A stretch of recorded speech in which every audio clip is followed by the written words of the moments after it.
बहुत मुश्किल नज़र आ रहा है कि अब तहरीके जो है वो कामयाब हों इस तरह की। जहांगीर तरीन और नून लीग को करीब लाने में बड़ा अहम रोल प्ले कर रहा है मियां मंशा साहब, वो इसमें रोल प्ले कर रहे हैं। सब्सक्राइब करें और बेल दबाएं ताकि कोई खबर रह न जाए।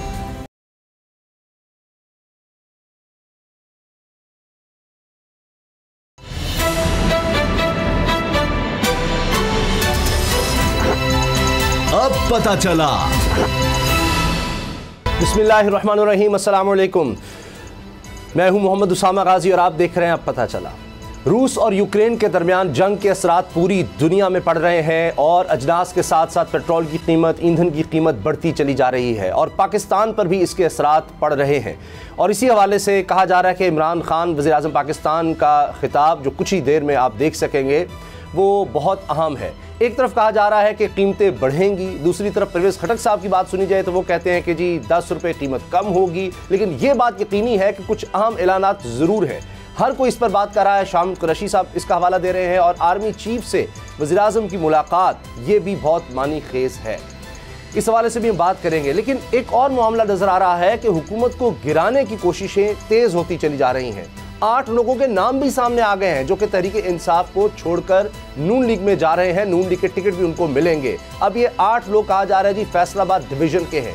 लेकिन दूसरी तरफ अदम एतमाद की बात अगर की जाए तो अपोजिशन के अंदर भी कुछ ना कुछ खिचड़ी खराब हो रही है और इसी वजह से अभी तक कोई डेट सामने नहीं आ सकी। कहा जा रहा है कि वक्त बहुत कम है। क्यों ऐसा हो रहा है कि एक तरफ पाकिस्तान पीपल्स पार्टी लॉन्ग मार्च की तरफ है, तहरीक इंसाफ भी लॉन्ग मार्च निकाल रही है, लेकिन कहीं ऐसा तो नहीं कि जिस तरह पहले पीडीएम जब इकट्ठी थी और इस्तीफों के मामले पर आकर बहुत ज़्यादा बातचीत होती रही और आखिर में सब कुछ खराब हो गया। अब भी कहीं ऐसा तो नहीं कि मुलाकातों पर मुलाकातें हो रही हैं। मौलाना फजलुर रहमान साहब, जरदारी साहब, नवाज शरीफ, ये सब आपस में मुसलसल गुफ्तगू कर रहे हैं, राबते हो रहे हैं, लेकिन कहीं ना कहीं बात रुकी हुई है। इन सब पर हम बात करेंगे। बाबर डोगर साहब, गुलाम मुर्तज़ा मेरे साथ हैं। बाबर डोगर साहब, सबसे पहले तो ये जो लॉन्ग मार्च है पीपल्स पार्टी का बड़ा मानी खेज है, क्योंकि दूसरी तरफ कराची और सिंध की बात होती है कि जी वहाँ पर हालात तो देख लें आप। लॉन्ग मार्च वहाँ से निकालते हुए आगे चलते आ रहे हैं और पीछे खबरें आ रही हैं फिर डकैतियों की, कत्ल गारत गरी की, स्ट्रीट क्राइम्स की, वो बढ़ते चले जा रहे हैं।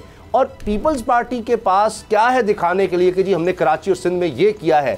ज़्यादा तो ये है कि इनको गिराना है, हम निकालने आए हैं और हुकूमत को अब हम ख़त्म करेंगे, ये बिलावल साहब कह रहे हैं। दूसरी तरफ तहरीक इंसाफ भी उनके खिलाफ निकल रही है। लेकिन ये जो मुलाकातें हो रही हैं, क्या वजह है कि अभी तक कोई चीज़ सॉलिड सामने नहीं आई? कहीं गड़बड़ बहुत ज़्यादा हो गई है, उसको छुपाने की कोशिश हो रही है अपोजिशन के अंदर? उसामा साहब, जहाँ तक लॉन्ग मार्च की बात है, बेसिकली ये लॉन्ग मार्च जो है वो उसका फोकस जो है वो पंजाब है कि पंजाब में जो लॉन्ग मार्च जो 3 से 4 दिन यहाँ पर स्टे करेंगे, उसमें पीपल्स पार्टी को पंजाब में इन करवाना है।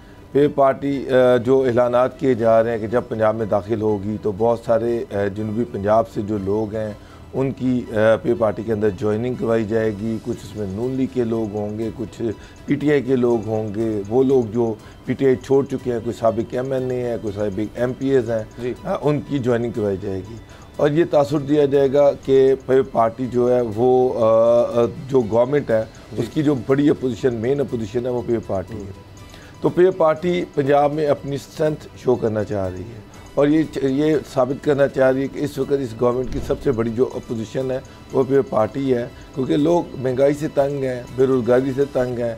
सिंध में तो आपने कहा जो कुछ हो रहा है सो हो रहा है, लेकिन पंजाब में लोग तंग हैं तो पीटीआई की गवर्नमेंट से तंग हैं। और उसमें जब पीपल्स पार्टी आके एंटी पीटीआई एक नैरेटिव बिल्डअप करेगी तो कोशिश ये करेगी कि वो वोट बैंक जो पीपल्स पार्टी का किस दौर में था उसको दोबारा वापस अपने फोल्ड में लेके आए। उसामा साहब, बाकी दूसरी तरफ अपोजिशन जो है उसमें बहुत सारी ऐसी चीज़ें हैं जिन पे अभी तक मामला तय नहीं पाए। जहाँ तक बात है लोगों की, एमएनएस की या एमपीएस की, तो पीडीएम को या पे पार्टी को बहुत सारे पीटीआई के एमपीएस और एमएनएस की सपोर्ट हासिल है। लेकिन बात यह है कि अदम एतमाद की तहरीक कब पेश करनी है, उसके बाद क्या होना है। मैं कुछ नून लीग के लोगों के पास बैठा हुआ था तो वहाँ बड़ी खुल के बातें हुई, उनमें उनकी अपनी रिजर्वेशन है। पहली बात ये है कि अगर चौधरी उनको पंजाब वज़ीर-ए-आला पंजाब बनाने का जो इशू है उस पर नून लीग के अंदर बड़ी स्ट्रॉन्ग रिजर्वेशन है कि चौधरी और आसिफ अली जरदारी ये मिलकर टारगेट करेंगे तो नून लीग के वोट बैंक को टारगेट करेंगे और नून लीग को उसका नुकसान ज़्यादा, फ़ायदा कम है। सही। दूसरी चीज़ जो है वो है नून लीग का नैरेटिव जो वोट को इज्जत हो। सबसे अहम इशू अगर कोई आ सकता है तो वो भी आ सकता है कि अक्सी इदारों के हवाले से आ सकता है, आर्मी चीफ की एक्सटेंशन के हवाले से आ सकता है। अगर उस पर उसको अपोज करते हैं तो फिर फंसते हैं, उसको नहीं अपोज करते तो फिर नैरेटिव कहाँ पर जाएगा। फिर इकोनॉमी की जो सिचुएशन है उसको अगर फेडरल गवर्नमेंट में शहबाज शरीफ प्राइम मिनिस्टर बनते हैं तो सारा मलबा शहबाज शरीफ पे आ जाएगा, प्रेशर उन पे आएगा। इकोनॉमी के को कैसे बेहतर करना है, महंगाई को कैसे कम करना है, इसका उनके पास फिलहाल कोई मुतबादिल है नहीं है। तो मेरा मतलब कि वज़ीर-ए-आला लाई को बनाया जाए और गालियां खाने के लिए फेडरल गवर्नमेंट हो तो नून लीग को उसमें नुकसान ज़्यादा है। तो इसका मतलब है कि इमरान खान साहब को हटाना इतना मैटर नहीं है, वो तो इनके लिए शायद आसान हो चुका है ज़ाहिर ये लगता है, लेकिन उसके बाद का मसला है। गुलाम रज़ा साहब, ये अब ये खेल जिस तरह से हो रहा है, पाकिस्तान पीपल्स पार्टी का लॉन्ग मार्च वो दिखाना चाह रही है कि जनाब पंजाब में महकमे में जिस तरह बाबड़ों के साथ बात कर रहे हैं, तो अगर हम देखें तो इस वक्त तो नून लीग की पोजीशन मजबूत नज़र आती है, यानी ज़्यादा बातें तो उसकी मानी जानी चाहिए। इसलिए कि हम तारीख को भी देखें तो हमें नज़र आता है कि विफाक में दूसरी दफ़ा हुकूमत किसी को मिलती नहीं है। अगर 90 की दिहाई में मियाँ नवाज शरीफ साहब दोबारा आए थे 2 तिहाई अक्सरियत के साथ, तो फिर चलती भी नहीं है। तो इस दफ़ा पीपल्स पार्टी भी हुकूमत में है, उसके पास भी कोई ख़ास बयान नहीं है कि हमने बड़ा कुछ कमाल कर दिया सिंध में इसलिए हमें वोट दो। पंजाब में उनके लिए वोट बैंक बनाना, दोबारा रिवाइव करना ज़्यादा मुश्किल निस्बतन नून लीग के, क्योंकि उनकी तो कहीं भी हुकूमत नहीं है। तो नून लीग की बात फिर क्यों नहीं मानी जा रही? सबसे अहम बात इस हवाले से ये है कि जो मियाँ नवाज शरीफ हैं उन्होंने फ़ैसला करना होता है किसी भी हवाले से। जो भी फ़ैसला वो करेंगे वो मंजूर होगा तमाम सियासी पार्टियों को भी और उनकी अपनी जमात को भी। अगर हम ये कहें कि जो भी फ़ैसला जो है वो मियाँ नवाज शरीफ करेंगे, मियाँ नवाज शरीफ के फ़ैसले के हवाले से हम ये बात कर सकते हैं कि 2-3 रोज़ कबल मियाँ नवाज शरीफ के सामने ये बात रखी गई थी कि वज़ीर-ए-आला पंजाब जो है वो चौधरी परवेज़ लाई को बनाया जाए और for certain period of time 3 to 6 months जो है वो इनको दिए जाएं।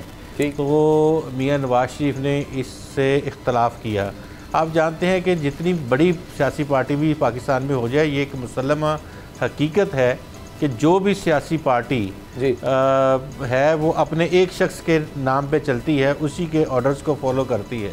इस तरह अगर नवाज शरीफ फैसला कर लें कि उन्होंने चौधरी परवेज़ लाई को वज़ीर-ए-आला पंजाब के तौर पे लाना है और 1.5 साल के लिए लाना है या 6 महीने के लिए लाना है, तो वो फौरी हर सियासी इनकी जमात का बंदा जो है सियासी रहनुमा वो उसको मनवन कबूल कर लेगा। सही। तो यहाँ ये सूरत हाल डेवलप हुई थी कि जब शहबाज शरीफ मुलाकात करने के लिए गए चौधरी परवेज़ लाई से, तो उन्होंने उनसे कहा कि आपको हम वज़ीर-ए-आला पंजाब बनाना चाहते हैं जी। और उन्होंने कहा कि मियाँ साहब से बात हो गई है।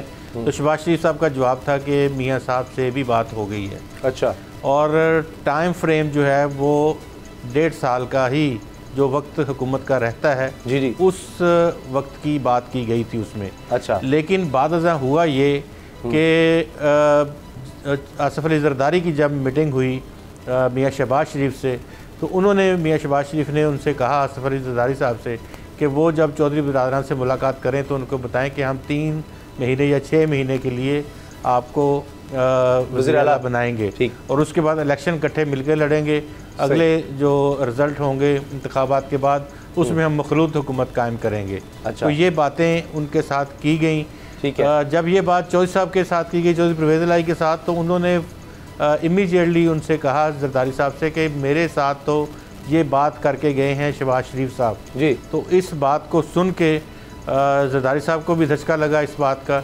अच्छा। तो अब भी ये इस जगह पे मौजूद है सूरत हाल। ये जुमेरात के रोज़ की डेवलपमेंट्स हैं। जुमेरात के बाद से कोई बड़ी डेवलपमेंट नहीं हो सकी जिसमें ये कहा जा सकता है कि तहरीक अदम एतमाद जो है वो 1-2 रोज़ में आ जाएगी। आ जाएगी या कामयाबी से हम किनार होगी। चौधरी परवेज़ लाई साहब इस वक्त जो हैं वो खामोश हैं, बल्कि उनके बड़े भाई जो हैं चौधरी शुजात हुसैन साहब, उन्होंने बड़ा पोलाइटली कहा है कि परवेज़ इलाही जो ये कर रहे हैं इनको करने दो, आप सीधा सीधा जो हुकूमत कर रहे हैं वो करने दें।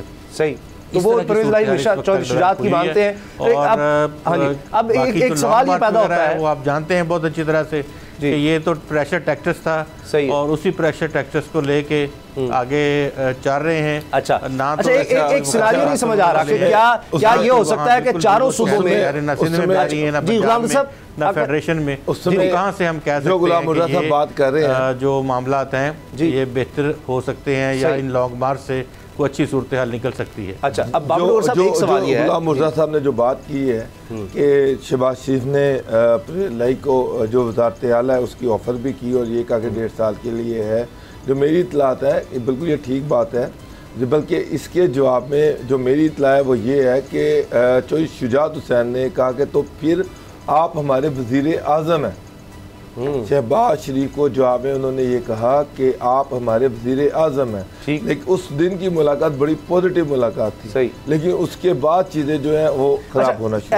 ऐसा क्यों नहीं हो सकता कि जी कौमी असम्बली में इलेक्शन हो जाए? मुझे तो ये लगता है कि शायद पीपल्स पार्टी का प्लान यही था कि सेंटर में इलेक्शन, वहाँ पर असम्बलियाँ ख़त्म, लेकिन सूबों में रहें। सिंध हुकूमत को क्यों जाने देंगे? बाबर डोगर साहब, आपको इस पर क्या लगता है? फिर मैं गुलाम साहब आपकी तरफ भी आता हूँ। ये पॉसिबल मिल गया मैसेज, ये पॉसिबल नहीं है कि अभी आप वफाकी असम्बलियाँ तोड़ दें, वफाकी असम्बलियों के इलेक्शन अब हो जाएं और सूबाई असम्बलियों के इलेक्शन साल के बाद हों। क्या इतने फाइनेंसेस आपके पास हैं, क्या इतने रिसोर्सेज हैं कि आप दोनों असम्बलियों के अलग-अलग इलेक्शन करवाएं? ये एक बहुत बड़ी एक्सरसाइज है और उतनी ही बड़ी बराबर की एक्सरसाइज है, चाहे वो नेशनल असम्बली का इलेक्शन हो, चाहे वो अगर मजबूरी हो जाएगी तो फिर क्या इलेक्शन कमीशन को तो करना पड़ेगा ना, क्या करेंगे? अब जब असम्बली एक अदम एतमाद की तहरीक आती है, वज़ीर आज़म नहीं रहते, कोई और आता है वो कह देता है जी असम्बलियाँ तोड़ दो, या इमरान खान साहब असम्बलियाँ तोड़ देते हैं, फिर तो इलेक्शन वहीं पर होंगे ना। पंजाब में जिस तरह अगर वज़ीर आला का वो मान जाते हैं, अभी तो लगता है कि इसी तरफ चीज़ रुकी हुई है, बाकी सब सेटल्ड है, सिर्फ पंजाब का मसला है। ये इस तरह से पॉसिबल नहीं है, इस तरह से मुमकिन नहीं है। हमारे जो हमारे फाइनेंसेस हैं, जो आपकी इकोनॉमी की हालत है, आप अफोर्ड नहीं करते कि सूबाई असम्बलियों के इलेक्शन लहदा करवाए जाएं, कौमी असम्बली का इलेक्शन लहदा करवाया जाए। 2 साल के बाद क्या आप अफोर्ड करते हैं कि अभी बल्दियाती इलेक्शन, फिर नेशनल असम्बली के इलेक्शन, उसके साल के बाद उतना ही खर्चा दोबारा होगा? एक ही दफ़ा सारा अमला दोबारा आना है? अभी तो ये ना कि एक दफ़ा आए और एक कौमी असम्बली का आपने मोहर लगाई, एक आपने सूबाई असम्बली पर मोहर लगा दी, जो भी MP है इकट्ठे ही जाके। उसके अलावा तो वो सारी मोबिलाइजेशन, सिक्योरिटी की, स्टाफ की, हर चीज़ की, वो तो डबल है। वो आपकी बात सही है, लेकिन सियासत में सर ये तो नहीं सोचा जाता ना कि आपने जब किसी को गिराना है तो फिर अपने कार्ड्स आपने देखने हैं कि ये हुकूमत जाए। और यही होता है कि पाकिस्तान की तारीख में जब अपोजिशन है तो वो पहले दिन से ही उसकी कोशिश होती है कि किस तरह से हुकूमत को हमने चलता करना है। यही काम इमरान खान साहब भी करते हैं। गुलाम रज़ा साहब, आपको कितना इम्कान नज़र आता है कि ये कोई पैचअप हो जाएगा, या आपको लगता है कि ये इस्तीफों वाले मामले की तरह ये फिर से अलग हो जाएगा, PDM का और पीपल्स पार्टी का मामला? चांसेस आपको क्या लगते हैं? 50-50 हैं कि ये बात मान ली जाए सिर्फ इस बात पर है कि जनाब वज़ीर आला परवेज़ इलाही को 1.5 साल रखना है या उससे कम, और सेंटर का भी यही है कि जनाब हमने 1.5 साल गुजारना नहीं है, शहबाज शरीफ आते भी हैं तो 3 माह या 6 माह यही वक्त है। तो आपको कितना लग रहा है कि इस चीज़ पर एग्रीमेंट हो जाएगा? जाहिर है कि अब तो सारी नवाज शरीफ के पास है ना गेम, बाकी तो सब माने हुए हैं, लेकिन नवाज शरीफ की 3 या 6 माह वाली शर्त जो है वो दूसरे नहीं मानने को तैयार। तो आपको क्या लगता है बीच में कोई साल के पीरियड पर इत्तेफाक हो सकता है, क्या होगा? देखिए, अगर तो हैयत तरकीबी जो इस वक्त चल रही है उसको हम मद्देनज़र रखें तो हमें सिंध में पीपल्स पार्टी के पास इक़्तिदार नज़र है और पाकिस्तान तहरीक इंसाफ के पास मरकज़ में भी है और पंजाब में भी है, ठीक, और KP में भी है, तो बलूचिस्तान में भी मुख्तलिफ पार्टियों का जो है वो इत्तेहाद है जी। तो पाकिस्तान मुस्लिम लीग नवाज़ एक बड़ी पार्टी है इन तमाम सियासी जमातों में जिसके पास किसी भी जगह का इक़्तिदार नहीं है। तो पॉसिबिलिटी है कि किसी एक जगह इनको भी शराकत इक़्तिदार कर लिया जाए और जो मलबा सिर्फ पाकिस्तान तहरीक इंसाफ उठा रही है वो इनके सर पे भी डाल दिया जाए। लेकिन सूरत हाल जिस तरह डे बाई डे तब्दील हो रही है, बहुत मुश्किल नज़र आ रहा है कि अब तहरीके जो है वो कामयाब हों इस तरह की। अच्छा, शायद जमा तो हो लेकिन फिर बहुत चांसेस जो हैं वो कम होते जा रहे हैं। अच्छा, कि ये कामयाब होगी तहरीक या नहीं कामयाब होगी, क्योंकि इमरान खान साहब भी जो 2-3 पॉइंट्स के ऊपर उनकी हुकूमत को जो ख़तरात थे, ख़बर ये है कि वो उस हवाले से कंप्रोमाइज़ करने के लिए तैयार हो गए हैं और वो बात मानने के लिए तैयार हो गए हैं। जो 2-3 बातें थी उन्होंने कहा वो मान लेते हैं। तो मेरे ख्याल में अगर वो बातें मान ली गई हैं या मान ली जाएंगी आइंदा आने वाले 2-4-5 दिन में तो फिर बिल्कुल कोई पुरसकून हो जाएगा हालात। फिर ना कोई महंगाई होगी, ना कुछ बाहर हालात ख़राब होंगे, ना कोई लॉन्ग मार्च होंगे। जो मर्जी फिर अपोजिशन करती रहे तो वो ना होने के बराबर ही होगी अपोजिशन। अच्छा, ये तो बड़ी खबर दे दी है गुलाम मुर्तज़ा साहब ने। तज्जिया भी है इसमें कि उनको लगता है कि अब ये काम बहुत मुश्किल नज़र आ रहा है। लेकिन बाबर डोगर साहब, जो 8 लोगों की खबर आ गई है कि वो तो तहरीक इंसाफ से अलग हो रहे हैं, और ये बात इशारों के नाम में बड़े वाज़े तौर पर एक तरह से की भी गई है नून लीग की तरफ से भी, बाकी लोगों की तरफ से भी, कि ये तो काफ लीग को साथ मिलाना ये इसलिए है कि पक्का काम हो जाए, वरना लोग हमारे पास है तहरीक इंसाफ के ही हैं। लेकिन वही फिर बात कि उसमें भी एक रिस्क है कि वो तो डिस्क्वालीफाई हो जाएंगे, तो फिर आगे किस तरह से मामला चलेगा, फिर वोटों का मसला बन जाएगा किसी और को वज़ीर-ए-आज़म बनाने के लिए, तो वो एक अलग केस बन जाएगा, एक अलग सिनारियो बन जाएगा। और फिर वो लोग जो नाअहल हो सकते हैं वो कहेंगे जी हमारे साथ क्या हो गया। तो ये जो 8 लोगों के नाम आ गए हैं और उसमें फैसलाबाद डिवीज़न के लोग हैं, जो खबरें चल रही हैं ज़राए से कि जी इनके दरमियान मामला तय हो गए हैं, बगावत की जाएगी तहरीक इंसाफ के साथ। इनमें नाम है जी नसरुल्लाह घुम्मन, आसिम नज़ीर, नवाब शेर वसान, राजा रियाज साहब वैसे बड़ा वाज़े तौर पर कह चुके हैं जहांगीर तरीन ग्रुप में, लेकिन जहांगीर तरीन साहब तो इलाज के लिए जब बाहर गए हैं तो कह गए किसी ने इधर उधर नहीं होना। लेकिन बहरहाल रियाज फतियाना साहब हैं, खुरम शहजाद है, गुलाम बीबी भरवाना है और गुलाम मोहम्मद लाली शामिल है। बाबर साहब, ये तो गेम अचानक पलट सकती है। 8 लोग तो 5-6 इधर से उधर हो जाए तो काम ख़त्म है, ये तो 8 है। उसामा साहब, इससे ज़्यादा लोग हैं जो नून लीग के साथ कांटेक्ट में हैं और वो नून लीग से टिकट मांग रहे हैं। जहांगीर तरीन ने जो नून लीग से जो शबाशी से मुलाकात की थी, उसमें जो मेरी इत्तला है उसमें उन्होंने 15 MNAs और 20 MNAs के लिए टिकटें मांगी थी। तो उस पर शबाशी ने टाइम लिया उनसे। इसके साथ साथ जहांगीर तरीन ने यह भी कहा था कि लोधरा में MNA की दोनों सीटें और MPs की सारी सीटें उनको दी जाएँ। लोधरा जो डिस्ट्रिक्ट है उसमें नून लीग उनके कैंडिडेट के मुकाबले में बंदा ना खड़ा करे। बल्कि जहांगीर तरीन ने तो शबाशी को ये भी कहा था कि आपको काफ लीग की मदद की ज़रूरत ही नहीं है, अगर आप मेरे साथ मेरी ये शर्तें मान लेते हैं तो हम लोग ही इस गवर्नमेंट को गिरा देंगे, इस हुकूमत को गिरा देंगे। अच्छा, मसला ये है कि नून लीग 35 सीटें जो नून लीग उसको देखते उनके अपने बंदे कहाँ पर जाएंगे। नून लीग के अंदर ये भी सोच पाई जा रही कि फिर हम अपने बंदों को कैसे एडजस्ट करेंगे, एकोमोडेट करेंगे, जो वहाँ पर उनके लिए कुर्बानियाँ दे रहे हैं, मारे खा रहे हैं।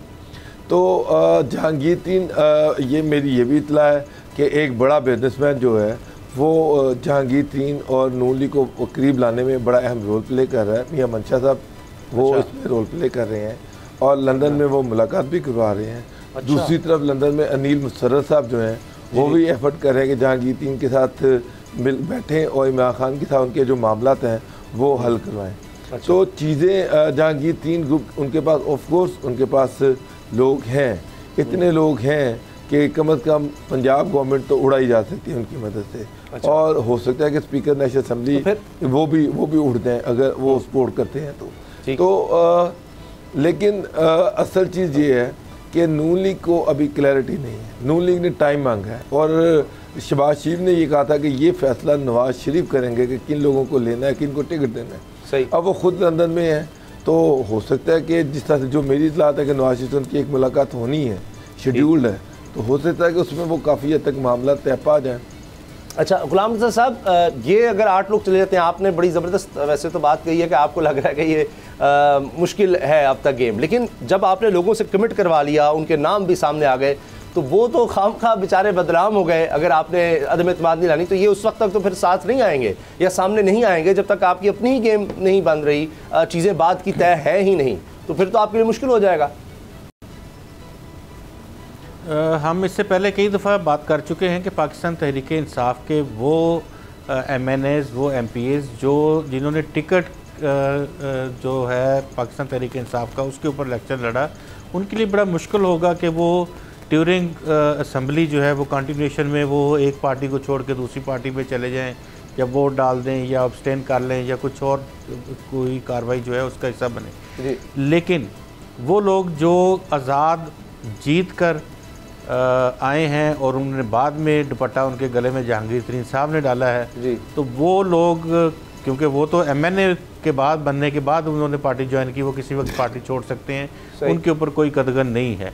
अच्छा, जो नाम 8 आज चलाए गए हैं उनमें से 2 लोगों से तो हमारी बात हुई है, रियाज फतेहाना साहब से और गुलाम बीबी भरवाना से। उन्होंने कहा कि ऐसी कोई बात नहीं है, ना हमारी कहीं कमिटमेंट है और ना ही हम इस एतबार से किसी भी हवाले से इस खबर में कोई सदाकत नहीं है, बल्कि ये गलत और हक़ाइक़ से बेबुनियाद खबर है।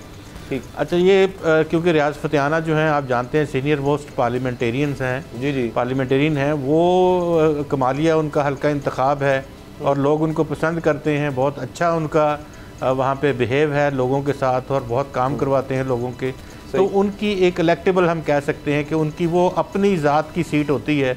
वो उनको बाद में आके वो नवाज़ लीग में ज्वाइन हो जाएं, वो PTI में ज्वाइन हो जाएं, वो पाकिस्तान तहरीक इंसाफ के अलावा किसी और पार्टी में चले जाएं, क्योंकि लेकिन वो तहरीक इंसाफ के अहम लोगों के खिलाफ बात तो करते हैं, बयान तो देते रहे हैं, एक दफ़ा नहीं कई दफ़ा इस तरह से हो चुका है। 2 बयान की देखें, वो बयानात वही बंदा दे सकता है जो इंडिपेंडेंट हो। फतेहाना साहब जो हैं वो इंडिपेंडेंट एक किस्म के वो हैं और वो जीत सकते। गुलाम बीबी भरवाना अब इनकी भवाने से सीट है, ये हमारा जो कायम भरवाना शोरकोट के बिल्कुल साथ जगह है और झंग और शोरकोट के दरमियान में ये जगह है, वहाँ इनका अपना ये हल्का इंतखाब है और ये निकालते हैं सीट, इनकी फैमिली निकालती है। गुलाम मोहम्मद लाली है, वो चनियोट से हैं और चनियोट रब्वा और इर्द गिर्द के इलाके उनका हल्का इंतखाब है और वो वहाँ से हमेशा सीट निकालते हैं, वो निकालते हैं या उनका कोई और करीबी अजीज़ गुलाम मोहम्मद लाली खुद निकालते हैं सीट। तो बात ये है कि ये जो लोग हैं ये शायद जब भी फैसला करना चाहें ये फैसला ले सकते हैं, फैसला लेने की पोजीशन में है, लेकिन अभी नहीं। लेकिन हमारी जो 2-3 लोगों दो लोगों से बात हुई, उन्होंने बिल्कुल स्ट्रेट अवे डिनाई किया है, इसमें रियाज फतेहाना साहब ने भी और गुलाम बीबी भरवाना साहब ने। अच्छा, अब आखिर में सर मेरे पास 1 मिनट है, बाबर साहब आपको क्या लगता है अगर तहरीक अदम एतमाद आती है, नाकाम होती है या आती ही नहीं, जिसके अभी चांसेस लग रहे हैं आपकी बातों से भी और गुलाम रसूल साहब की बातों से भी लग रहा है कि चूँकि चीज़ें अभी उस तरह फाइनल नहीं हो पाई और वक्त आगे गुजरा है और मार्च के बाद मेरा ख्याल है कि एक कार्य नहीं सकेंगे, फिर उसके बाद तो बजट आ जाएगा और फिर अगला साल वैसे इलेक्शन ईयर का है, तो नुकसान किसका होगा? क्योंकि कुछ लोग ये भी कह रहे थे कि इमरान खान साहब को फ़ायदा होगा अगर अदम एतमाद आती है कि चले जिस तरह की अब कारकर्दगी है और वो कह सकेंगे जनाब हमें तो वक्त नहीं पूरा करने दिया गया, कोई और सेटअप आएगा उसके लिए मसाइल होंगे, तो इसमें इमरान खान साहब को फ़ायदा होगा, सबका नुकसान होगा। अपोजिशन वो पहले भी कई दफ़ा नाकाम हो चुकी है, उसकी नाकामी और ज़्यादा लिखी जाएगी, क्या देखते हैं आप? देखिए उसामा साहब, इस वक्त PMLN जो है वो इनडिसाइसिव है, वो फैसला नहीं कर पा रही।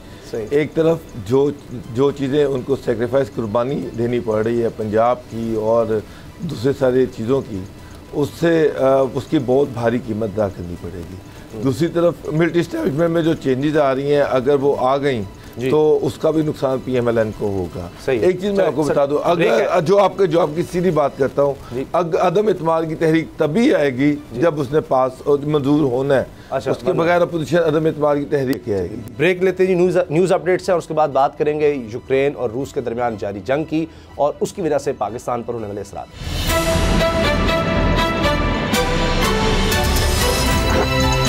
अब पता चला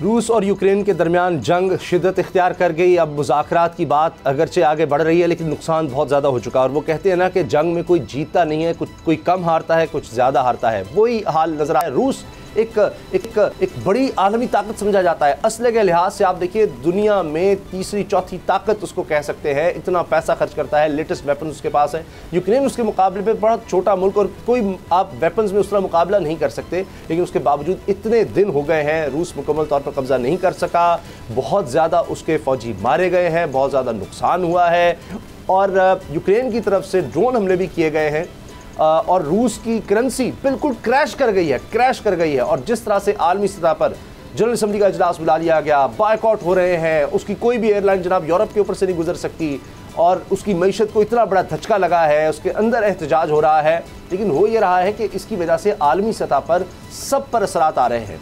अब रूस एक बड़ी ताकत होने के साथ साथ ईंधन जिसकी तवानाई की बात की जाती है, तेल और गैस के ज़खायर में सबसे ज़्यादा जिन ममालिक के पास हैं उनमें शामिल है।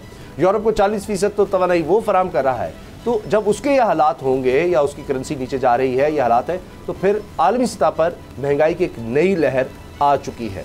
अब इससे जाहिर है कि पाकिस्तान भी बहुत ज़्यादा मुतासर हो रहा है। इमरान खान साहब वहाँ पर गए थे, वो दौरा तो पीछे रह गया। अब तो मसला ये है कि पाकिस्तान इसके असरात से कैसे बच सकता है। गुलाम मुफ्ती साहब, अभी जो मुज़ाकरात की बात हो रही है, आपको क्या लगता है कि व्लादिमीर पुतिन कुछ पीछे हटेंगे? एक जाहिर है कि ताकतवर को ज़रा ज़्यादा पीछे हटना पड़ता है।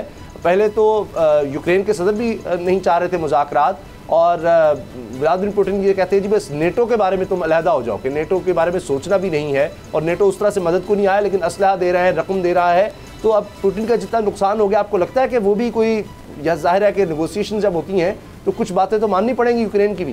देखिए, हमेशा आप जानते हैं कि इंटरनेशनल पॉलिटिक्स हो या नेशनल पॉलिटिक्स हो तो माइट इज़ राइट वाली सूरत हाल होती है। आज तक जितनी भी जगह पे अमेरिका के अलाइड और या उनके नेटो फोर्स या जिन्होंने भी कार्रवाई का आगाज़ किया है, आगे बहुत ही गरीब पसमानदा ममालिक थे, उनको क्रश किया गया, उनकी इकॉनमीज़ को तबाह कर दिया गया, और फिर वहाँ पे आप जानते हैं कि किस तरह के हालात का सामना उन तमाम ममालिक को करना पड़ा। तो उसमें एक लंबी फहरिस्त है, अफ़गानिस्तान भी शामिल है, और अमेरिका जब चाहता है, जिस जगह चाहता है घुस जाता है और अपनी कार्रवाई करके उसको लिबरेशन का नाम देता है। सही बात यह है कि इस वक्त उसका सामना है रशिया से, रूस से सामना है। तो रूस को अगर हम उसका माजी देखें और उसके बाद रूस का अपने पाँव पे दोबारा खड़ा होना देखें, और इतने अरसे से सिर्फ एक स्ट्रेटजी लेकर रूस चल रहा है कि अमेरिका को शिकस्त किस तरह से देनी है। इस एतबार से ये हम कह सकते हैं कि यूक्रेन में जो कुछ भी किया गया, जो वहाँ के हुक्मरानों ने अपनी अवाम के नाम के ऊपर जो नेटो फोर्सेस के साथ मिलने की कोशिश की, नेटो फोर्सेस को वहाँ रखने के लिए बातचीत की, फिर ये अमेरिकन ब्लॉक में जाने की बात की। देखिए, कोई भी दुश्मन मुल्क ये नहीं चाहेगा कि, कोई भी मुल्क नहीं चाहेगा कि उसके दुश्मन जो हैं उसकी सरहद पे आके, या तो हो ना कि जेन्युइन सरहदें हों जिस तरह हमारी और इंडिया की सरहदें हैं। अगर कोई और मुल्क यहाँ पे आके, फ़र्ज़ करें इसराइल यहाँ पे आके वो अड्डे बनाना चाहे इंडिया में, या वहाँ से कार्रवाई करना चाहे या कुछ और बात करना चाहे, तो क्या हम लोग कबूल कर लेंगे? तो हम कभी कबूल नहीं करेंगे। तो इसी तरह की सूरत हाल रशिया की है कि वो अपने बिल्कुल बॉर्डर के ऊपर इस तरह के इक्विपमेंट, आलात और बाकी सारी चीज़ें बर्दाश्त नहीं कर पा रहा। तो इस सारी सूरत हाल में अमेरिका जो है वो गरीबों को और मरे हुओं को मारने वाला मुल्क है। रशिया के साथ जब हाथ पंजा हुआ है तो मेरे ख्याल में रशिया को माननी नहीं पड़ेगी, बल्कि नेटो फोर्सेस को उनकी बात सुननी पड़ेगी जी। उसकी सबसे बड़ी जस्टिफिकेशन ये है कि रूस की गैस पाइपलाइन यूरोप को चलाती है, यूरोप को गर्म रखती है, और अगर रशिया चाहे तो यूरोप को भी उनको मुतबादल टाइम में बड़ा वक्त लग जाएगा, और उस वक्त तक वो एटलीस्ट आधी आबादी को फ्रीज़ कर सकता है। तो ऐसी सूरत में कोई हमें मुज़क्का खेज़ कोई बात नज़र नहीं आएगी, ना नेटो की जानिब से ना अमेरिका की जानिब से। सिर्फ ये होगा कि धमकियाँ और ये इस तरह की चीज़ें की जाएंगी, लेकिन कोई अमली इकदाम हमें होता हुआ नज़र नहीं आ रहा। सही आपने कहा, क्योंकि ये हुआ है वहाँ जो ट्रेनिंग दे रहे थे अमेरिकी फ़ौजी और दीगर जो स्टाफ था वहाँ पर, उसमें पहले तो अमेरिका ने वो निकाला है वहाँ से, यूक्रेन से। तो ये उसकी स्ट्रेटजी हमेशा रही है कि वो खुद बराह रास्त नहीं लड़ता, चाहे अफगानिस्तान हो, चाहे आप कोई और मुल्क देख लें, वो आगे करता है। कोल्ड वॉर में भी यही था। लेकिन बाबर डोगर साहब, इस दफ़ा अमेरिका ने तो साफ कह दिया, कि सदर ने कह दिया है कि जो बाइडन ने कि जी हम रशिया के ख़िलाफ़ फ़ौजें नहीं उतारेंगे, बराह रास्त नहीं जाएंगे, लेकिन उसके बॉर्डर पर फ़ौजें बढ़ा दी हैं, असलहा भेजा जा रहा है, रकम भेजी जा रही है, ये सब कुछ किया जा रहा है। तो लेकिन पुतिन जितना गुस्से में नज़र आ रहे हैं कि वो तो लग रहा है, उन्होंने तो कह दिया है कि जो एटॉमिक बॉम्ब है या जौहरी हथियार है उनको अलर्ट कर दिया जाए, जो डिपार्टमेंट में काम करता है उसको कह दिया कि तैयार कर लो। और ये बड़ी ख़तरनाक सूरत हाल है। तीसरी आलमी जंग की बातें होने लगी हैं कि कोई एक छोटी सी चिंगारी की वजह से ये मामला बड़ा बिगड़ सकता है, क्योंकि यूक्रेन तो ये हिस्सा रहा है रूस का, जब सोवियत यूनियन था तो उससे अलग हुआ। और ये गुलाम साहब की बात सही है कि यही बेसिक बात है, पुतिन बर्दाश्त नहीं कर रहे कि जी जो हमारा हिस्सा रहा है उधर आके नेटो सारी फोर्सेस बैठ जाएं। लेकिन अमेरिका हमेशा जहाँ भी गया है, चाहे इराक हो, अफगानिस्तान हो, सारे नेटो को मिलाकर 27 मुल्कों को, सारी दुनिया को मिलाकर वहाँ पर जाता रहा है, फिर भी उसने मार खाई है। तो रशिया तो अकेला है। उसामा साहब, असल इशू ये है जो लग रहा है कि अमेरिका एक स्ट्रेटजी के साथ वो पहले यूक्रेन गए, उसको नेटो का हिस्सा बनाया, वहाँ उनको बेतहाशा असला दिया, उनको अपने फ़ौजी दिए, फ़ौजियों के वहाँ पर लोगों को ट्रेनिंग दी। उसके बाद जब रशिया ने अटैक किया तो वो वहाँ से निकल गए। अब वो ये चाह रहे हैं कि रशिया को यूक्रेन में इंगेज किया जाए और एक खाना जंगी वहाँ पर रहे और वहाँ पर एक सिविलियन जो है जो पॉपुलेशन है उनको ट्रेनिंग दी जाती रहे और रशिया जितना वहाँ पर इंगेज होगा रशिया की इकोनॉमी उतनी ही जाएगी। उसके साथ साथ उस पर सैंक्शन लगा दिए हैं। उसकी वो गैस पाइपलाइन और पेट्रोल जो दे रहा था उस पर पाबंदियाँ लगा दी हैं, बैंकिंग ट्रांजैक्शंस पर पाबंदी लगा दी गई है ये ताकि वो किसी के साथ ट्रेड ना कर सके। तो ऑब्जेक्टिव ये है कि रशिया को इकोनॉमिकली क्रिपल करना और उसको इस हद तक लेके जाना कि वो मज़ीद उसकी डिसइंटेग्रेशन हो। अब पुतिन जो है वो इस चीज़ को समझते हैं। अब देखिए कि वो किस तरह से इस यूक्रेन वाले मसले को हल करते हैं। असल में ऑब्जेक्टिव नेटो का और अमेरिका का यही था कि रशिया को यहाँ पर एंगेज किया जाए। जिस तरह से बाइडन जो थे उनको जो कहते हैं कि जी 2000 अरब डॉलर जो है अमेरिका ने अफगानिस्तान में ज़ाया किया और वो बाइडन तो ख़ुद ये कहते हैं कि चाइना और रशिया की ये पॉलिसी थी कि अमेरिका को यहाँ पे एंगेज रखा जाए और इकोनॉमिकली उसको कमज़ोर किया जाए। अब वही वेपन जो है वो रशिया के ख़िलाफ़ इस्तेमाल हो रहा है।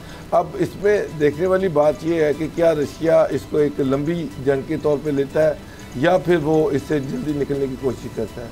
तो लग रहा है कि मुज़ाकरात जो हैं वो जो बेलारूस में जो मुज़ाकरात स्टार्ट हो रहे हैं तो रशियन गवर्नमेंट की कोशिश तो ये होगी कि उनको नतीजा खेज बनाया जाए और यूक्रेन जो है वो नेटो के पास भी ना जाए और उनका ऑब्जेक्टिव भी हल हो जाए।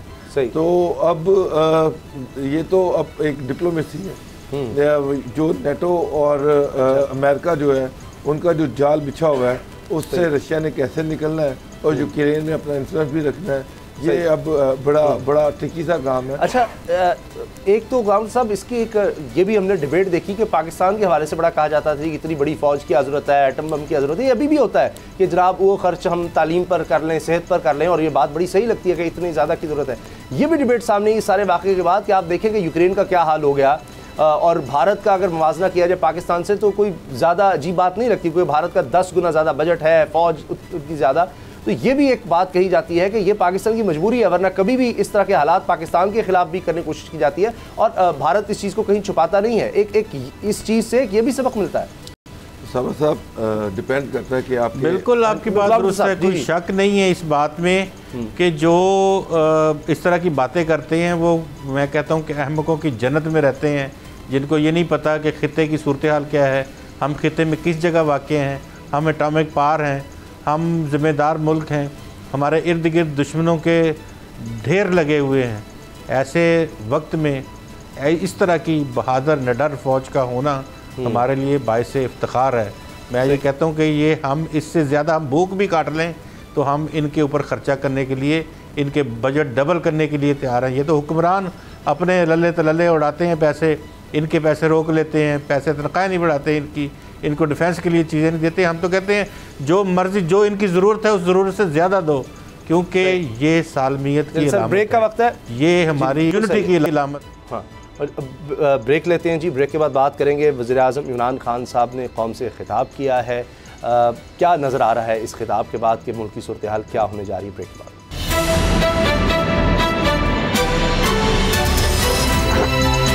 अब पता चला।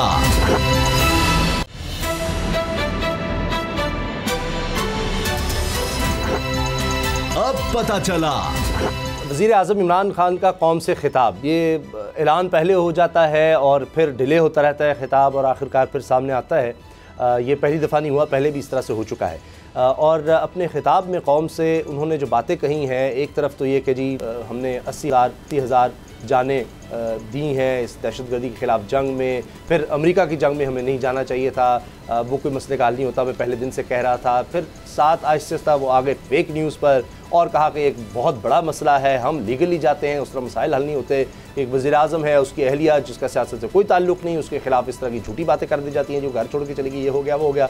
शौकत खानम जैसे इदारे को भी नहीं छोड़ा जाता, खबर छाप दी जाती है, उन्होंने जंग ग्रुप का बाकायदा नाम ले लिया कि लिखा जाता है कि जी ये तो पैसे जो शौकत खानम के थे वो तहरीक इंसाफ को चले गए। उन्होंने कहा झूठी खबर, हम इस पर बरतानिया में जाकर केस कर रहे हैं। इसी तरह से जनाब वज़रा के ख़िलाफ़ बयान दे दिए जाते हैं, उन्होंने कहा कि जी इस पर भी जाकर अब केस करना पड़ेगा। कहते हैं अगर बरतानिया जैसा मुल्क होता तो ये तो इतना हरजाना हो जाता कि कितने पैसे आ जाते, लेकिन पाकिस्तान में केस ही नहीं चलने देते। और मुझे तो लोग फ़ोन करते हैं, माएँ फ़ोन करती हैं कि जी मुल्क में क्या हो रहा है, तो ये बड़ा ज़रूरी है इसको रोकना, और जो सच्चे लोग हैं उनके लिए तो अच्छी बात होगी फेक न्यूज़ ना हो। फिर महंगाई की बात उन्होंने की कि जी दुनिया भर में रिकॉर्ड बना है महंगाई का, 30-30 साल के रिकॉर्ड टूटे हैं। यहाँ पर हमने बड़ी कोशिश की महंगाई कंट्रोल करने की, लेकिन अच्छी चीज़ें उन्होंने गिनवाई हैं, जिसमें उन्होंने कहा जी एक्सपोर्ट हमने पाकिस्तान की तारीख में सबसे ज़्यादा करके दिखाई है। कोई सोच नहीं सकता था कि पाकिस्तान में 6000 अरब रुपये से ज़्यादा टैक्स इकट्ठा हो जाएगा। रेमिटेंसेस, तरसीलात ज़र, जिन पे पाकिस्तान चल रहा होता है, सच्ची बात यही है कि हमारे पास डॉलर्स की इतनी कमी होती है कि हर दफ़ा रेमिटेंसेस से ही हम जो तरसीलात ज़र बैरून मुल्क से आती हैं पाकिस्तानी भेजते हैं, उन्हीं से हम डॉलर की कमी को पूरा करते हैं, वरना तो हमारे पास बिल्कुल कुछ ना हो, इकॉनमी बिल्कुल ही कोलैप्स कर जाए। तो बाबर डोगर साहब, इमरान खान साहब की बातों से लग रहा है कि वो एक दफ़ा फिर कौम को इत्मीनान में लेना चाहते हैं कि शायद ये यूक्रेन और रूस की वजह से एक जो नई लहर आ रही है महंगाई की, उसमें अपनी मजबूरियाँ गिनवा रहे हैं, मौजूदा हालात बता रहे हैं कि काम वो खड़े हैं, कुछ जो वो चीज़ें करना चाहते हैं फेक न्यूज़ के हवाले से वो नहीं कर पा रहे, तो वो लोगों से ये चीज़ शेयर कर रहे हैं कि जी मैं आपके सामने आ गया हूँ, ये मसाइल हैं, हल करने की कोशिश कर रहे हैं, हो नहीं रहे। उसामा साहब, मेरा एक सवाल है कि जब ये कंटेनर पर थे तो उस वक़्त ये हुकूमत पे क्या कुछ, उस वक़्त भी एक इलेक्टेड प्राइम मिनिस्टर था, उसके बारे में ये क्या कुछ नहीं कहते रहे? इनके मिनिस्टर्स उसके बारे में क्या लैंग्वेज यूज़ नहीं करते रहे?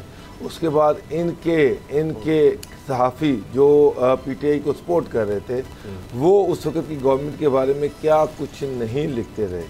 क्या वो फेक न्यूज़ नहीं थी? क्या वो प्राइम मिनिस्टर नहीं था? क्या उसकी फैमिली नहीं थी? नहीं, लेकिन सर ये लोग सियासत में नहीं है, उनकी बेटियां सर, उनकी ऐसी बेटियां जिनका सियासत को ताल्लुक नहीं, नाम भी किसी को नहीं पता।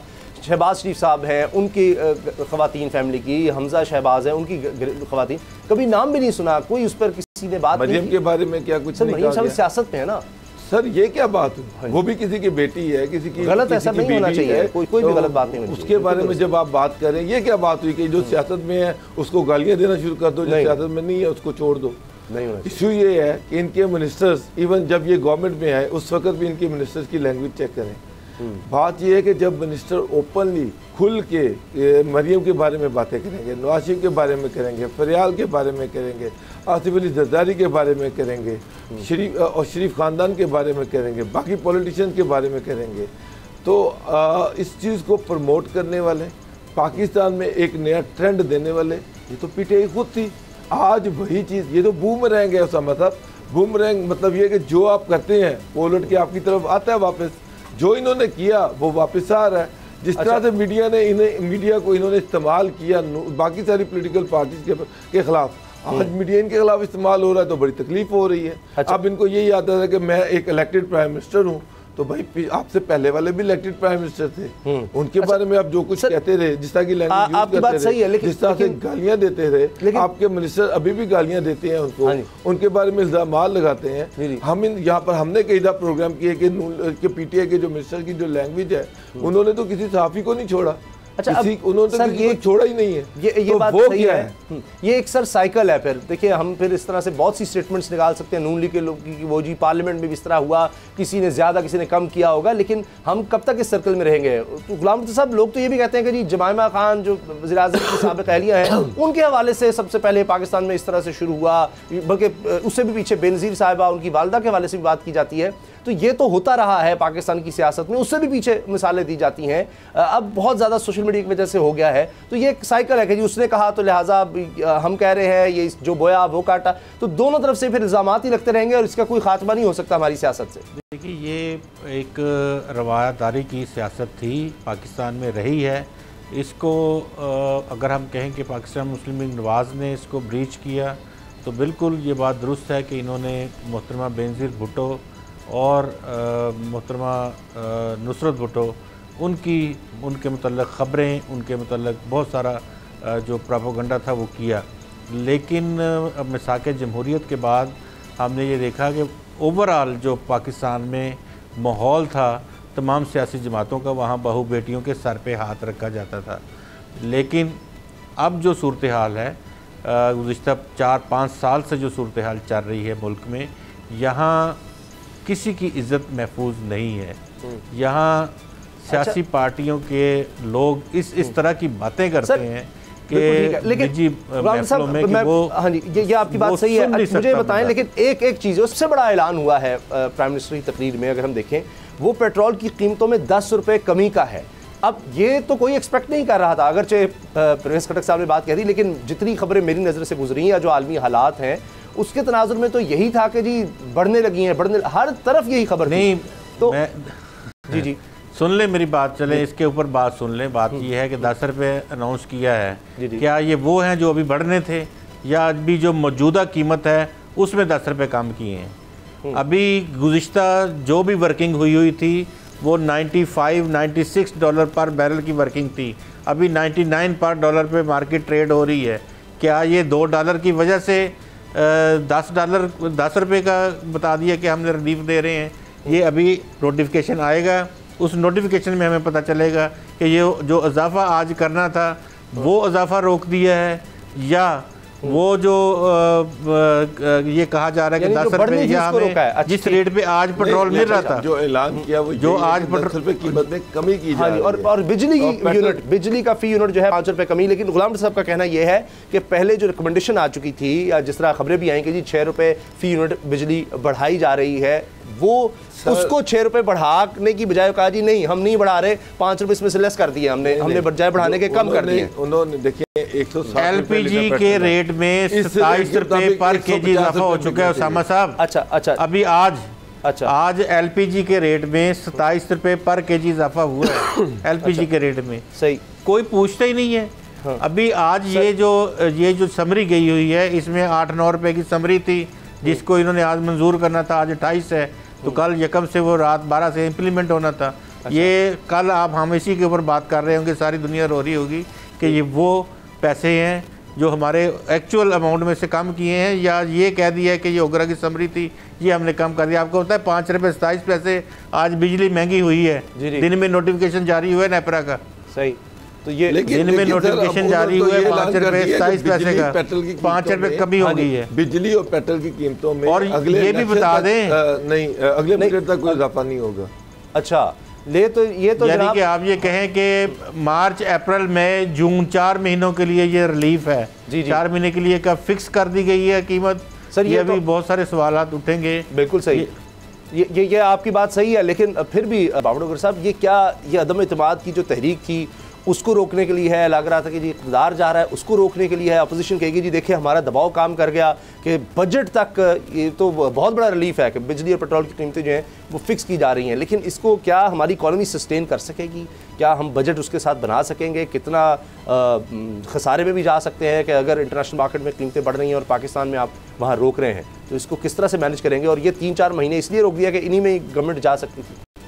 उसामा साहब, अदम एतमाद की तहरीक जो है वो आ रही है प्राइम मिनिस्टर के खिलाफ, और अदम एतमाद की तहरीक से पहले प्राइम मिनिस्टर ये अनाउंसमेंट कर रहे हैं कि जनाब मैं बिजली और पेट्रोल की कीमतों में कमी कर रहा हूँ और बजट तक ये कमी रहेगी। एक तरफ ये पार्टी का लॉन्ग मार्च है जो 8 तारीख को इस्लामाबाद में पहुँचना है, वो चल रहा है। 23 मार्च को PDM जो है वो अपना लॉन्ग मार्च निकाल रही है। अदम एतमाद की जो एफर्ट्स हैं पूरी कोशिशें वो की जा रही हैं। ऐसे में अगर इमरान खान ये कमी करते हैं तो एक तो चीज़ ये है कि हुकूमत बुखलाहट का शिकार है, हुकूमत परेशान है, और कल अगर अदम एतमाद की तहरीक पेश होती है तो प्राइम मिनिस्टर ये कहेंगे कि देखिए जनाब सारी दुनिया में कीमतों की कीमतें बढ़ रही थी, मैंने कम करनी शुरू कर दी, इकोनॉमी हमारी सही सिमत में जा रही थी, इन्होंने हमें काम नहीं करने दिया, तो वो एक सियासी शहीद बनने की कोशिश करेंगे। तो ये इस वक्त कार्ड तो अच्छा खेल गया ना सर कार्ड तो फिर इमरान खान साहब बहरहाल अच्छा खेल गया। एक आवाम को रिलीफ में वज़ीर आज़म साहब खुद खिताब करके कहे तो उससे पीछे हटना बड़ा मुश्किल हो जाएगा, क्योंकि फिर लोग इन्हीं के खिलाफ हो जाएंगे, क्योंकि 4 महीने तकरीबन हम कहते हैं अगले बजट तक, जून जुलाई तक अब कीमतें नहीं बढ़ाई जाएंगी, ना ही बिजली की ना ही पेट्रोल की। ये बहुत बड़ा रिलीफ है इस वक्त इंटरनेशनल मार्केट को देखकर। अब देखते हैं कि इसको किस तरह से सस्टेन करते हैं। प्रोग्राम देखने का शुक्रिया, इजाज़त दीजिए, अल्लाह हाफ़िज़। अब पता चला। सब्सक्राइब करें और बेल दबाएं ताकि कोई खबर रह न जाए।